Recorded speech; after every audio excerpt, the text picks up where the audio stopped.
गीता जमा टेटुआ भी कौन बीज दी। प्रिय विद्यार्थियों, सुप्रभात। आशा है कि आप घर पर कुशल मंगल होंगे और अपना जो दिन प्रतिदिन का कार्य है वो अच्छी प्रकार से याद भी कर रहे होंगे और नोटबुक में भी कर रहे होंगे।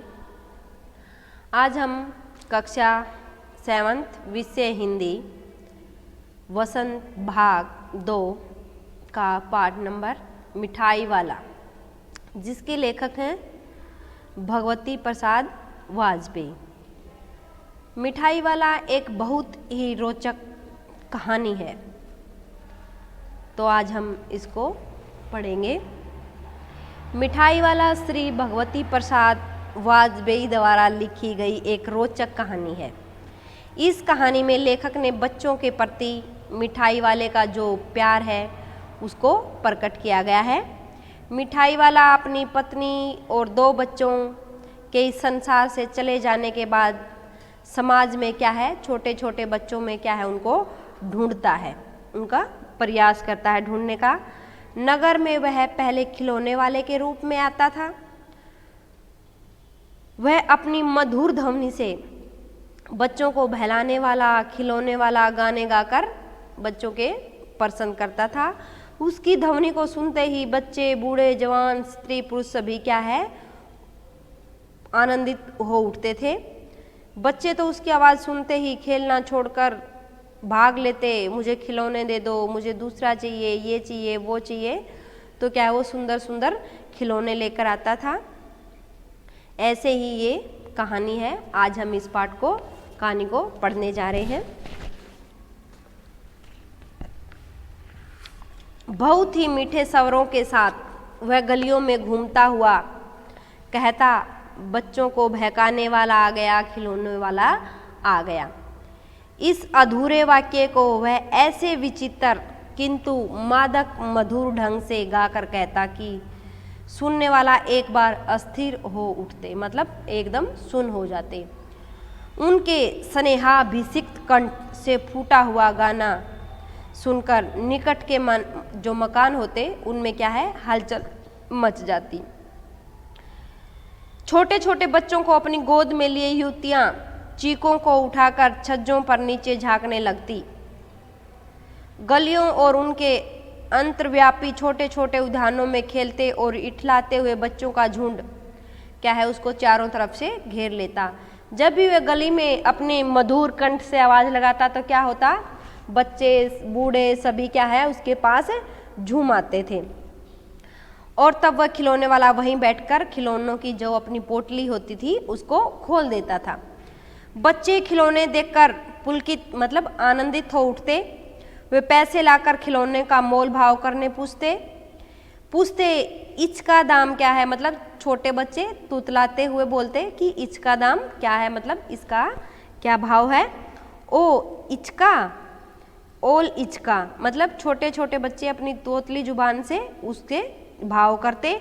खिलौने वाला बच्चों को देखता और उनकी नन्ही नन्ही उंगलियों से पैसे ले लेता और बच्चों को इच्छा अनुसार जो उनकी मनपसंद होता उनको खिलौना दे देता। खिलौना लेकर फिर बच्चे उछलने कूदने लगते और तब फिर खिलौने वाला उसी प्रकार गाकर कहता, बच्चों को फिर गाना गाना शुरू हो जाता कि बच्चों को बहकाने वाला आ गया, खिलौनों वाला आ गया। सागर की हिलोरों की भांति उसका ये मादक गान गली भर के मकानों में इस ओर से उस ओर तक लहराता हुआ पहुंचता और खिलौने वाला आगे बढ़ा चला जाता। मतलब एक लय में ये गाता कि खिलौने वाला आ गया, बच्चों को बहकाने वाला आ गया, अपने सुरीली आवाज़ में। राय विजय बहादुर के बच्चे भी एक दिन खिलौने लेकर घर आए। वे 2 बच्चे थे, चुन्नू और मुन्नू। राय बहादुर सिंह के बच्चों का नाम है चुन्नू और मुन्नू।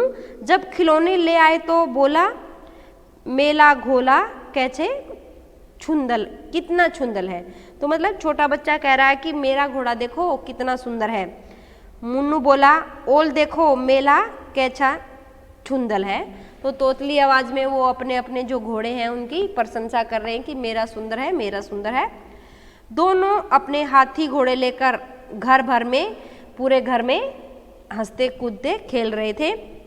इन बच्चों की माँ का नाम है रोहिणी कुछ देर तक खड़े खड़े उनका खेल निहारती रही, मतलब उनको खेलते हुए देखती रही, उछलते कूदतों को। अंत में दोनों बच्चों को बुलाकर उससे पूछा, अरे ओ चुन्नू मुन्नू, ये खिलौने तुमने कितने में लिए हैं? मुन्नू बोला, 2 पैसे में खिलौने वाला दे गया है।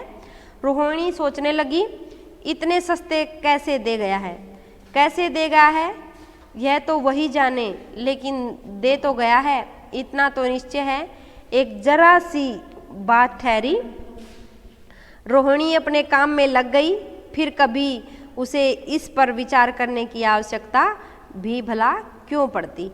क्या है, वो उनको पूछ के कि आपने कितने मोल भाव के लिए, बच्चे उसको उत्तर देते हैं और वो क्या है, उस पर विचार करने की आवश्यकता नहीं, वो अपने काम में इतनी व्यस्त हो जाती है। फिर क्या है, 6 महीने का समय बीत जाता है। नगर भर में 2-4 दिनों से एक मुरली वाले के आने का समाचार फैल गया है। पहले क्या था, खिलौने वाला, अब क्या है, मुरली वाला आता है। लोग कहने लगे, भाई वाह, मुरली बजाने में वह एक ही उस्ताद है। मुरली बजाकर गाना सुनाकर क्या करता है, अपनी मुरली बेचता है, सो भी 2-2 पैसे में। क्या है, बहुत ही कम दाम में 2-2 पैसे की अपनी मुरली बेचता है। इसमें उसे क्या मिलता होगा, मेहनत भी तो न आती होगी, मतलब जो उसकी मेहनत मजदूरी है वो भी क्या है, पूरी नहीं होती होगी। एक व्यक्ति ने पूछ लिया, कैसा है वह मुरली वाला, मैंने तो उसे आज तक देखा ही नहीं। उत्तर मिला, उम्र का तो उसकी अभी आधी न होगी, यही 30-32 का, मतलब वो एक दूसरे से बात करते हुए कहते हैं कि अभी तो उसकी कुछ भी उम्र नहीं है, 30-32 साल का है, दुबला पतला एक गोरा सा युवक है। बीकानेरी रंगीन साफा बांधता है, जो मतलब रंगीन पगड़ी बांधते हैं बीकानेर साइड में, ऐसा साफा उसने सिर पर बांधा हुआ है। वही तो नहीं जो पहले खिलौने बेचता था। आपस में जो व्यक्ति बात करते हैं वो कहता है कि पहले जो खिलौना बेचता था वो बांसुरी तो नहीं बेचने लगा, क्या वह पहले खिलौने भी बेचा करता था? वो व्यक्ति आपस में बातें करते हैं। हाँ, जो आकार प्रकार तुमने बतलाया, मतलब जो आपने उसकी शकल सूरत बताई, उसी प्रकार का था कौन, वो खिलौने बेचने वाला तो वही होगा। पर भाई वह तो एकदम क्या है, मुरली बजाने में उस्ताद है। प्रतिदिन इसी प्रकार उस मुरली वाले की क्या है, दिन प्रतिदिन जो प्रशंसा थी वो होती रही। प्रतिदिन नगर की प्रत्येक गली में उसका मादक मृदुल स्वर सुनाई पड़ने लगा। बच्चों को बहकाने वाला आ गया, मुरली वाला आ गया। पहले क्या था, वो खिलौने बेचता था, फिर बाद में क्या अपनी मधुर मीठी आवाज़ से क्या बांसुरी बजाकर उनको बेचने लग गया। रोहिणी ने भी मुरली वाले का यह स्वर सुना, तुरंत ही उसने खिलौने वाले का स्मरण हो गया। उसने मन ही मन कहा, खिलौने वाला भी इसी तरह का गाने गाकर क्या अपने खिलौने बेचता था। रोहिणी उठकर अपने जो उसका पति है विजय बाबू के पास गई, जरा उस मुरली वाले को बुलाओ तो चुन्नू मुन्नू के लिए ले लो, क्या पता यह इधर आए ना आए, वे भी जान पड़ता है पार्क में खेलने निकल गए हैं। विजय बाबू एक समाचार पत्र पढ़ रहे थे, उसी तरह उसे लिए हुए वे दरवाजे पर आकर मुरली वाले से बोले, क्यों भाई, किस तरह दे रहे हो मुरली? किसी की टोपी गली में गिर पड़ी, किसी का जूता पार्क में ही छूट गया। मतलब मुरली वाले को देखकर चुन्नू मुन्नू जो बच्चे पार्क में खेल रहे थे वो सभी उसके पास आ गए, और जो पार्क में ही छूट गया और किसी की सोतनी मतलब पजामा ही ढीला होकर लटक गई थी, मतलब कपड़े भी इधर से उधर हो गए थे। इसी तरह दौड़ते हाँपते हुए बच्चों का झुंड उसके पास आ पहुंचा। एक स्वर से सब बोल उठे, हम भी लेंगे मुरली और हम भी लेंगे मुरली, मतलब तोतली आवाज में कहते हैं कि हम भी मुरली लेंगे। मुरली वाला हरस मतलब खुशी के साथ गदगद हो उठा, मतलब उसका मन बहुत अधिक प्रसन्न हुआ। बोला, सबको देंगे भैया, लेकिन जरा रुको, ठहरो, एक एक को देने दो, अभी इतनी जल्दी हम कहीं लौटे थोड़ी ही जाएंगे। कहता है कि हम इतनी जल्दी ही थोड़े चले जाएंगे, मैं सबको मुरली देकर जाऊंगा, बेचने तो आए ही हैं, और मैं इस समय मेरे पास 1-2 नहीं, पूरी कितनी 57 मुरलियां हैं। हाँ बाबूजी, क्या पूछा था आपने, कितने में दी तो वैसे 3-3 पैसे के हिसाब से हैं, पर आपको 2-2 पैसे में ही दे दूंगा। कहता है कि मैंने औरों को तो 3-3 पैसे में दी हैं, पर आपको क्या है 2-2 पैसे में दे दूंगा। विजय बाबू भीतर बाहर दोनों रूपों में मुस्कुरा दिए, अब मन में भी और बाहर से भी। मन ही मैंने कहने लगे कैसा है, देता तो सब किसी भाव से पर मुझ पर उल्टा एहसान लाद रहा है। मतलब वो उसको ऐसे कहने लगा कि नहीं, सभी को तो देकर 2 पैसे में आया है और मेरे पर क्या कर रहा है, ये एहसान कर रहा है, पर एहसान का बोझ मेरे ऊपर ही लाद रहा है। मुरली वाला एकदम अप्रतिभ हो उठा, मतलब अचंभित सा हो उठा। बोला, आपको क्या पता बाबूजी, इनकी असली लागत क्या है? ये तो ग्राहकों का एक दस्तूर होता है कि दुकानदार चाहे हानि उठाकर चीज क्यों न बेचे, ग्राहक यही समझते हैं कि दुकानदार मुझे क्या कर रहा है, लूट रहा है। आप भला काहे को विश्वास करेंगे, लेकिन सच पूछिए तो बाबूजी असली दाम 2 पैसा ही है। आप कहीं से 2 पैसे में ये मुरली नहीं पा सकते। मैंने तो पूरी 1000 बनवाई थी, तब मुझे इसका भाव यही पड़ा था। विजय बोला, अच्छा मुझे ज़्यादा वक्त नहीं है, जल्दी से 2 ठो निकाल दो। 2 मुरलियाँ लेकर विजय बाबू फिर मकान के भीतर पहुंच गए। मुरली वाला देर तक उन बच्चों के झुंड पर मुरलियाँ बेचता रहा। उसके पास कई रंग की मुरलियाँ थी। बच्चों को जो रंग पसंद करते गए, मुरली वाला उस रंग की मुरली उनको निकाल कर देता रहा। यह बहुत अच्छी मुरली है, तुम यही ले लो बाबू। राजा बाबू तुम्हारे लायक तो बस यह है। हाँ भैया, तुमको वही देंगे, ये लो। तुमको वैसी न चाहिए? मतलब बच्चों की जो मनपसंद की मुरलियाँ थी वो उनको देता रहा। नारंगी रंग की, अच्छा वही तो ले आए पैसे। अच्छा ये लो, तुम्हारे लिए मैंने पहले से ही निकाल कर रख रखी है। बच्चों को कहता है कि तुमको ये पसंद आएगी, मैंने पहले ही निकाल कर अपने पास रखी। तुमको पैसे नहीं मिले, तुमने अम्मा से ठीक तरह मांगे न होंगे। धोती पकड़ पैरों में लिपट कर अम्मा से पैसे मांगे जाते हैं बाबू। हाँ फिर जाओ, अब की बार मिल जाएंगे। दुअन्नी है तो क्या हुआ, ये लो पैसे वापस लो। ठीक हो गया ना सब हिसाब? मिल गए पैसे? देखो मैंने तरकीब बताई। अच्छा अब तो किसी को नहीं लेना है, सब ले चुके। मतलब मुरली वाला कहता है कि जिस बच्चे को पैसे नहीं मिले हैं वो अपनी दादी माँ के पास जाओ, उनके साथ रो और कहो कि मुझे मुरली चाहिए। मतलब ऐसे ऐसे एक्टिंग से वो उनको पैसे देने के लिए कहता है। सभी बच्चे मुरली ले लेते हैं। तुम्हारी माँ के पास पैसे नहीं हैं, अच्छा तुम भी ये ले लो। अच्छा अब मैं चलता हूँ। बच्चों को क्या है, मुरली देकर आगे चलता है। इस तरह मुरली वाला फिर आगे बढ़ जाता है। आज अपने मकान में बैठी हुई रोहिणी मुरली वाले की सारी बातें सुनती रही। आज भी उसने अनुभव किया, मतलब जैसे पहले वो खिलौने बेचने आता था, इसी तरह जब मुरली बेचने आया तो उसने मतलब उन पलों को याद किया। बच्चों के साथ इतने प्यार से बातें करने वाला फेरी वाला पहले कभी नहीं आया। फिर वह सौदा भी कैसा सस्ता बेच रहा है, भला आदमी जान पड़ता है। समय की बात है, जो बेचारा इस तरह मारा मारा फिरता है, पेट जो न कराए सो थोड़ा। मतलब क्या पता बेचारे पे क्या मुसीबत आ पड़ी है, रोटियों के लाले पड़े हुए हैं, ये ऐसे जो घूम घूम के इतने सस्ते दाम में वस्तुएं बेच रहा है। इसी समय मुरली वाले का क्षण सवर दूसरी निकट की गली से सुनाई पड़ा। बच्चों को बहलाने वाला आ गया, मुरली वाला आ गया। रोहिणी इसे सुनकर मन ही मन कहने लगी, और स्वर कैसा मीठा है इसका। बहुत दिनों तक रोहिणी वाले को मुरली वाले का वह मीठा स्वर और उसकी बच्ची के प्रति जो स्नेह शक्ति है उसकी बातें याद आती रही। महीने के महीने आए और चले गए, फिर मुरली वाला न आया। धीरे धीरे उसकी जो स्मृति है, जो उसकी यादें हैं, वो क्या होगी, अक्षीण हो गई, फीकी हो गई। 8 मास के बाद सर्दी के दिन आए। रोहिणी स्नान करके मकान की छत पर चढ़कर आजान लंबित केस राशि सुखा रही थी। मतलब नहाने के बाद जो रोहिणी है वो अपने क्या है, बालों को सुखा रही है। इसी समय नीचे की गली में सुनाई पड़ा, बच्चों को बहलाने वाला आ गया, मिठाई वाला आ गया। पहले क्या है, वो खिलौने लेकर आता है, फिर क्या है, बांसुरी लेकर आता है, अब क्या है, मिठाई लेकर आता है। मिठाई वाले का सवर उसके लिए परिचित था। झट से रोहिणी नीचे उतर गई। उस समय उसके पति मकान में नहीं थे, उनकी वृद्धा दादी थी। रोहिणी उनके निकट आकर बोली, दादी चुन्नू मुन्नी के लिए मिठाई ले आओ, जरा कमरे में चलकर ठहराओ। जरा मतलब बुढ़ापा, मैं उधर कैसे जाऊं, कोई आता न हो, जरा हट हटकर मैं चिक की ओट में बैठ रहूंगी।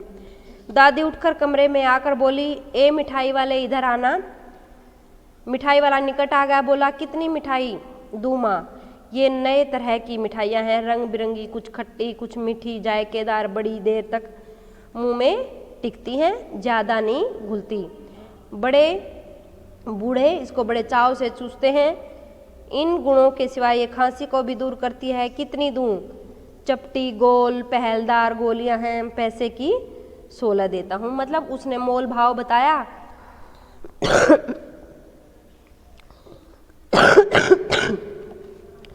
कि इन मिठाइयों को सब लेना पसंद करते हैं।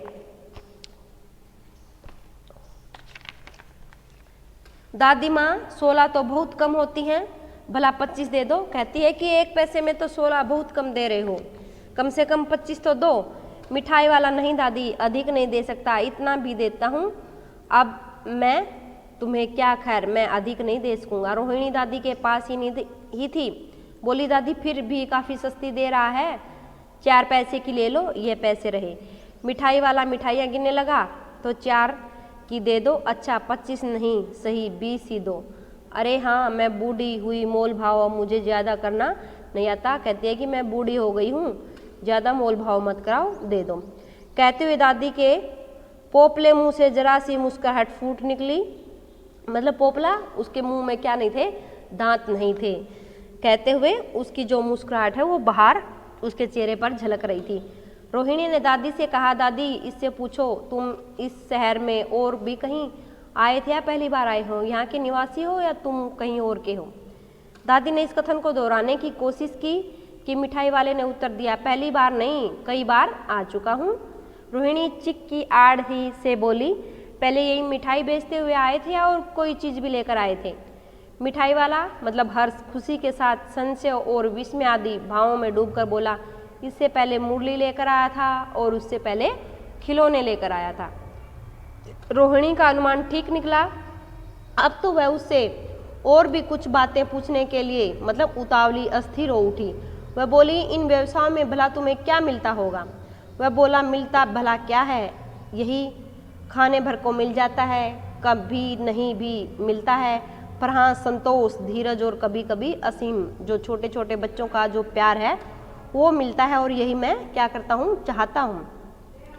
सो कैसे, वह भी बताओ। अब व्यर्थ उन बातों की क्यों चर्चा करूँ, उन्हें आप जाने ही दो।